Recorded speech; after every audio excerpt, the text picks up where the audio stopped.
Hey, party people. So I have been going through all the denim in my house to collect scrap for future denim scrap projects, and also mending my jeans that have been in my mending pile forever. So in this video, I'm gonna show you a bunch of ways that I have mended my jeans, maybe to help, maybe inspire some creativity.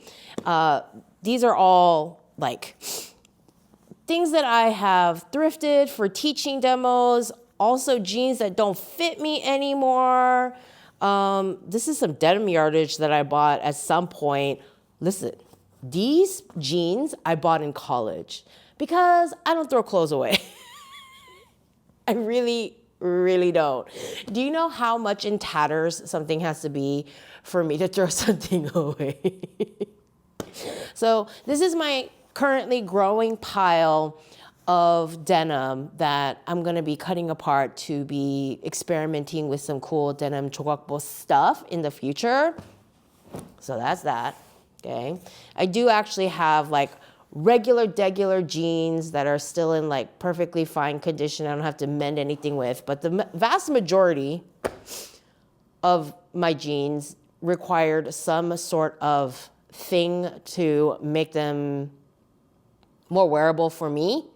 So I'm gonna go in order of like least to most mending. When my husband started gaining weight and I started losing weight, I stole all his jeans.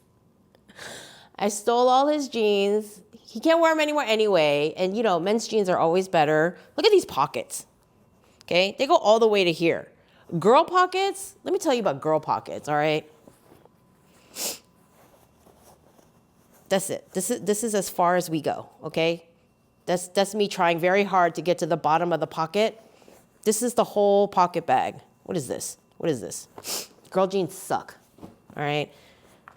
But these are Joe's jeans, and that's my finger. I could put my whole phone in here, okay?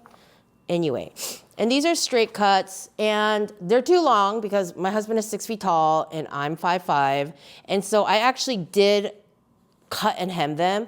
Now, you can't always cut and hem jeans because when you have denim, so denim actually has a very rigid definition, okay? Denim is indigo dyed yarns going in one direction and white or unbleached yarns going in the other direction. And that's why on the reverse, it's lighter than the top side, okay? Because of the way it's woven in this twill pattern. And that's why when it fades, you know, when there's a lot of abrasion, whether it's through wear and tear or the manufacturer did that before they sold it to you, it fades to white because of the white yarns going in the other direction. And so you can have all kinds of bleaching and weird patterns. So when you hem real denim, you get this distressed effect that is hard to replicate without all the tools that they use in manufacturing. But when you have cotton twill, this is cotton twill because I have black yarns going in both directions. There's no white. So technically, this is not denim. This is just cotton twill. And so when I fold and fold over and top stitch them, it doesn't look weird. It just looks, because everything is black on black on black, it's not missing the distressing. But a couple of tips. Number one is you definitely want to use top stitch thread. Look at the difference in thickness, okay? So you want a fatty top stitch thread to top stitch this kind of hemming. And even if you're making jeans, like everything else, you see this like kind of really super fat top stitching. Also, I did make an effort to kind of try to match the stitch size, okay? So that it looks a little bit more congruent with like the rest of it, even though like who's really looking that close, and the next thing you wanna do is smash the ever-loving daylights out of the hem Okay, you know how like in my leather video and like in silks and stuff, you want to be really delicate. You want to use a pressing cloth. You want to make sure that you're only applying as much pressure as you need not to ruin the fabric. No. With this, I went in here and just smashed and ground it, and then it was fun. But you want to distress it and try to like start the distressing as much as possible. This is another pair of my husband's old jeans, and I mean these are even longer. But for this one, I wanted the cuffed look. I cuffed them, and then I just tacked it very carefully so that it stays at this length. I deliberately cuffed them high because I wanted them to sit right at my ankle, okay? Kind of depends on the look I'm going for. And then I just creased the bottom. This is not selvage denim. This you can see because it's overlocked. But I like the look of a big cuff. I just wanted to share these because these are my favorite jeans, and I don't wear them very often because I don't want to wear them out. And if you can see, it's like a reverse wear. Like I added more indigo to the panels where normally you would see fading. What happened was when I went to my first Indigo workshop in 2016, the instructions said to bring clothes that you would not be upset if it got splashed with indigo, which is permanent. So I went out and bought these Old Navy jeans. This was back in the day when I still bought fast fashion. I haven't bought fast fashion in pretty much since then. I mean, it's been a long time, but I do have some random fast fashion stuff. But I purposely bought these whatever throwaway, very baggy jeans, and I figure if I get indigo all over these jeans, it's fine. But I also don't like wearing gloves when I'm working because I lose dexterity and I hate that. And so I would just wipe my hands on my thighs as I was working. Just picture me just walking around doing indigo stuff and then just wiping my hands constantly. And I ended up getting this really great dye pattern that I love. You can see some more of the intense splashes. And I ended up just really loving it like halfway through the workshop. So I just made it a more deliberate decision to just keep wiping my hands on my jeans. And then towards the end, I was like, oh no, the back is so empty. This you can see is almost my fingers. I was like wiping on my own butt like that. You can see some of my fingers here too.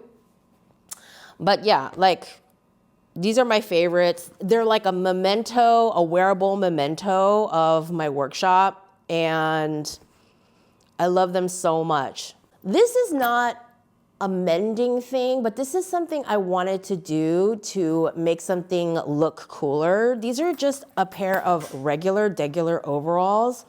And I learned about Sashiko stitching at the Indigo workshop, but I don't like to do anything too traditional. And I really just got enamored with this whole, the aesthetic of the running stitch when I was doing a bunch of running stitches for mokume work.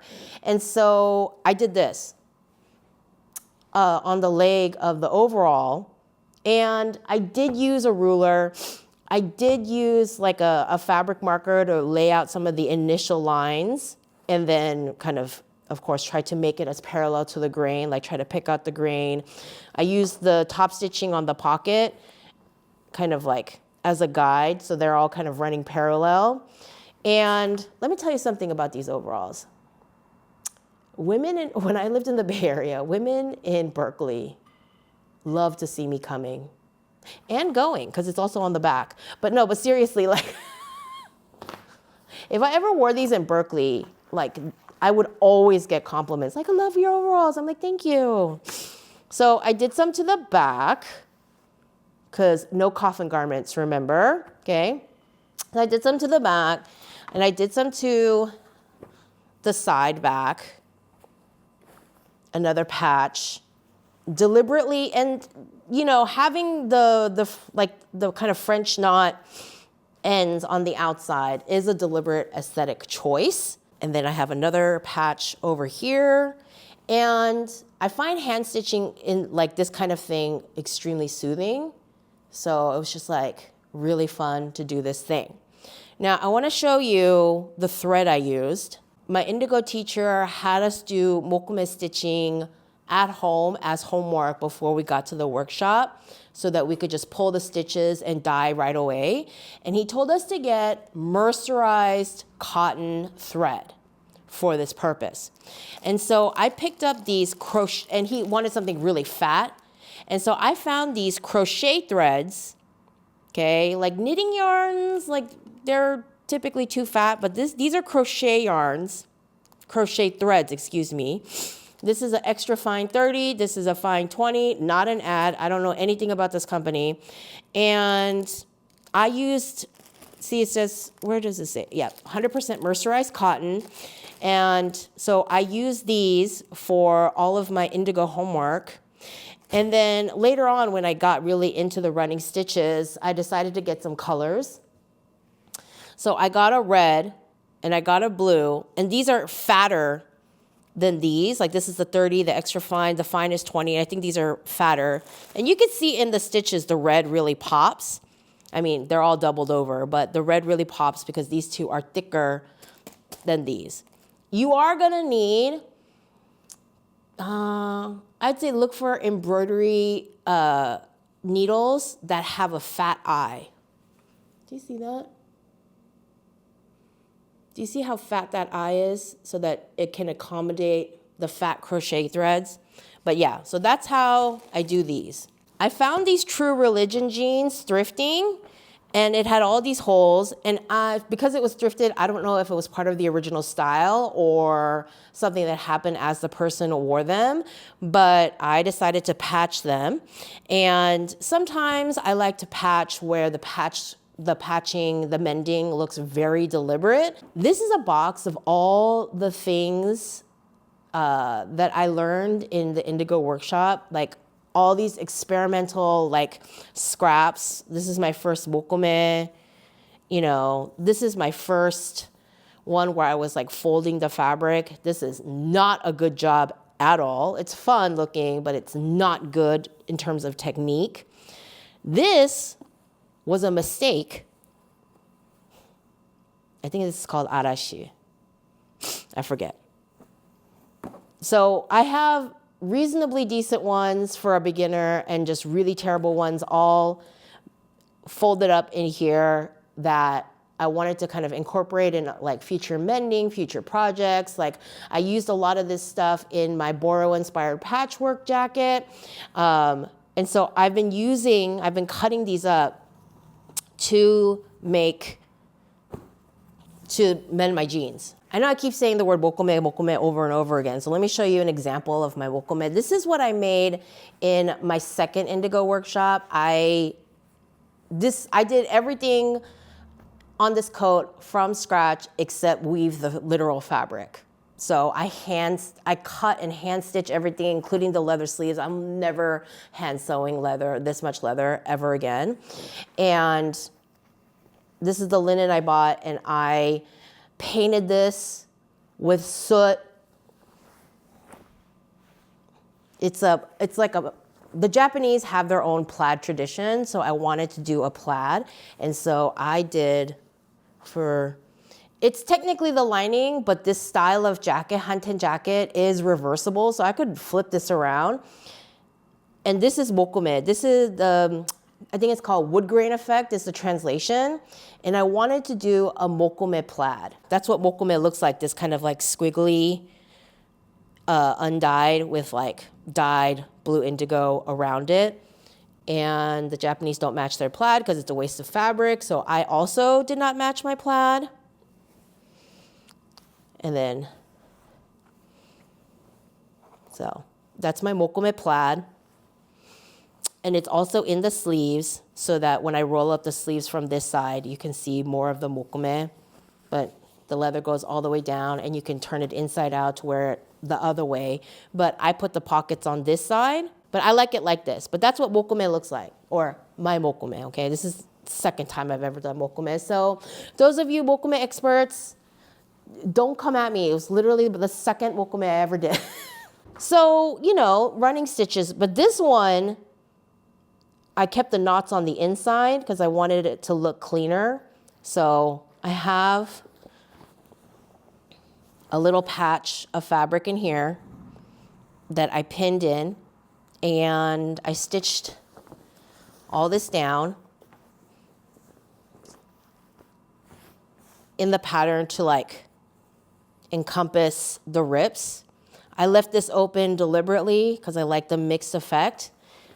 This side also has this huge tear, and I am undecided as to what to do with it. I might do like a very similar, near identical one to this, but like in a slightly different design so it doesn't look too symmetrical. I don't like that at all. For something that's more subtle, okay, these are super old jeans, and they came ripped up like this, but I felt like they were just like a little too holy. So I patched them with more of the Indigo Experiments, but I used a much thinner thread, just like a regular sewing thread, and put in these little windows. So I like, you know, you can use something that's closer to the actual color of your denim if you want something that is even more subtle to patch. Now these, I had to make smaller because I had lost some weight. And so what I ended up doing was I took the pockets off and I cut all the way down to the bottom of the pocket. And then I overlapped them and sewed them like darts, but overlapping because pinching them out would be like so bulky on the denim. And I try to line up the yoke in a symmetrical way. And then I top stitch the pockets back on. This one, I've worn these jeans. They're my favorite, like baggy run around town jeans. And so they kind of came apart.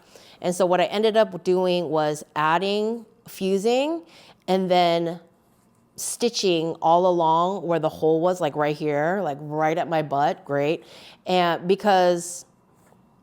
you can see the top stitching for the pocket. I copied the pattern double for the strength. So now it's all closed up and I wear them around town again. And the patches are, you know, like they're not subtle. Anything with rips this big is never gonna be super subtle. Sometimes I do like to mend on the machine. I like a little bit of a haphazard look. And so what I did here was I just backstitch, forward stitch, backstitch, forward stitch, like zigzag to just like close this up before it started spreading and getting really big. So I did that there. These are kind of a work in progress. The last two are kind of works in progress. I did these when I got back from Japan and I had all these Indigo Experiments. Like this is a stenciling experiment where you take a fabric and you put down a stencil and you put a paste wherever you want things to remain white. And then you dye the fabric in the indigo, and then wherever the paste was remains white. And then all these strips are from Indigo Experiments that went awry. They're all mistakes. Like I messed up royally, but I still like the look of them. And so I just added them all over the jeans.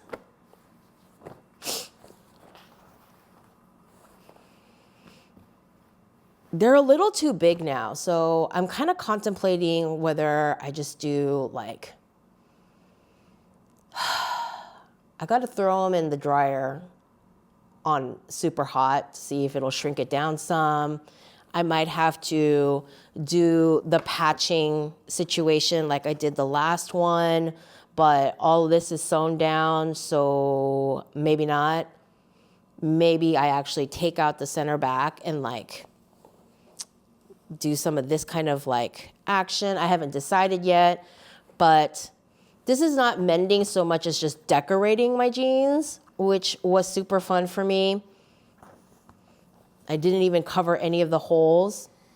That's why I patched the other holes. I feel like one pair of like super holy jeans is enough, but these are super fun. And these are another pair of jeans that I stole from my husband. in the great weight shift of 2024.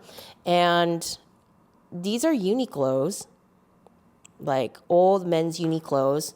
You can tell again because I can get my whole hand in the pocket.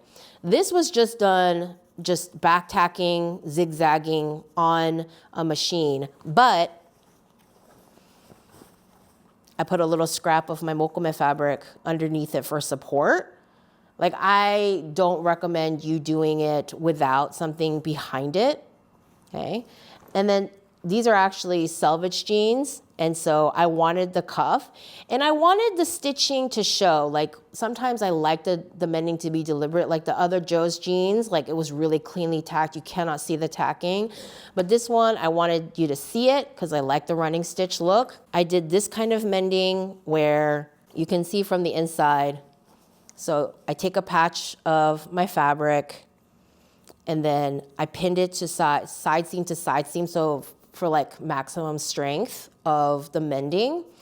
And then I did running stitches, and they're stitched to the fabric, to the selvage here and to the inseam here. And I did running stitches. I used a ruler. I used a fabric marker. I deliberately left the knots on the outside and the lengths are kind of all over the place, and I'm just leaving it like that. I'm leaving this hole as is on purpose. And so that's what that looked like. And I kind of was like, I want something else. This is a very old jacket that I embellished a long time ago. I've been collecting old buttons since the beginning of time, like, I don't know, like easily 15 years, easily. Maybe more than that, probably more than that. And so I took an old denim jacket that I had just laying around, and I put all these buttons on it. I want to expand more. I want to do more because I have a lot more buttons and pearls and whatnot, but I kind of wanted that effect here also. And so I've started, I'm going to do more. I'm going to, unlike this one, see on this one, I'm using more shank buttons because I want the bubble effect of these fat pearls. And listen, if you read my book, you know I have a thing for clusters of things, embellishments, pom-poms. I do still have a whole box of pom-poms that I'm going to put on something. But, okay. So if you read my book, then you know I'm all into just like adding clusters of embellishments to clothes. And so this one has all the shank buttons, and this one I just have only flat buttons. So I'm in the middle of just doing, I'm going to do a lot more and just keep going and see what happens. And then if I like it, maybe do the other leg. I don't know. I deliberately chose the fat crochet thread because I wanted the white, like the thread, to just like really be prominent. Like it's part of the design to make the white thread pop. Really important thing I forgot to mention. This is your best friend. Whenever I do any of this kind of mending, you got to slide a piece of cardboard in here so that you're not stitching your pant leg together.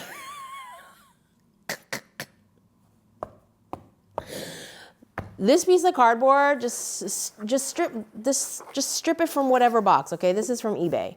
But these are your best friends to make sure that you are not sewing through and attaching your pant leg together.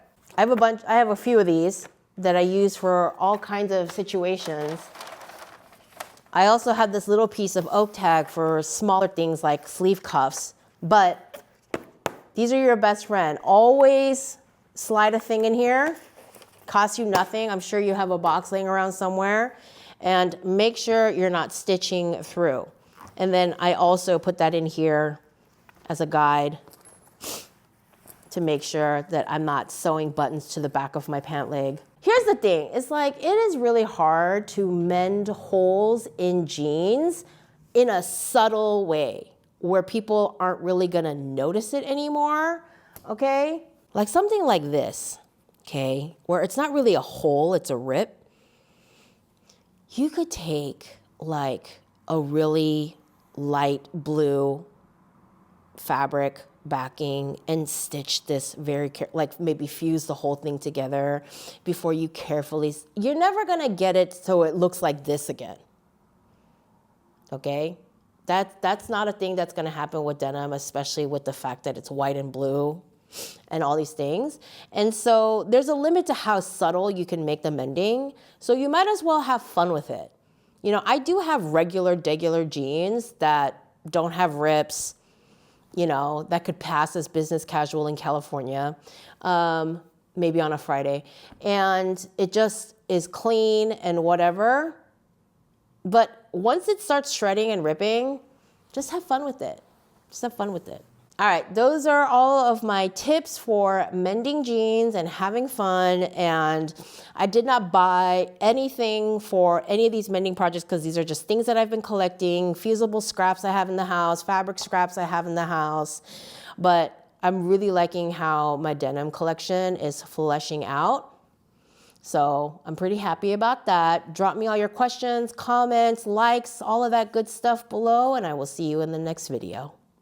By the way, this is not an ad because I have no connection with Reliable, but this is the best iron I've ever used. Best home iron, like not the industrial drip, whatever. This is bomb. This is from Reliable, compact vapor gardenator generator. Okay, hard time reading upside down. Velocity auto control. This has never dripped. The problem with my old iron is it dripped constantly, ruining fabrics. It made me crazy. But I love this iron, and now I'm getting a steam bath.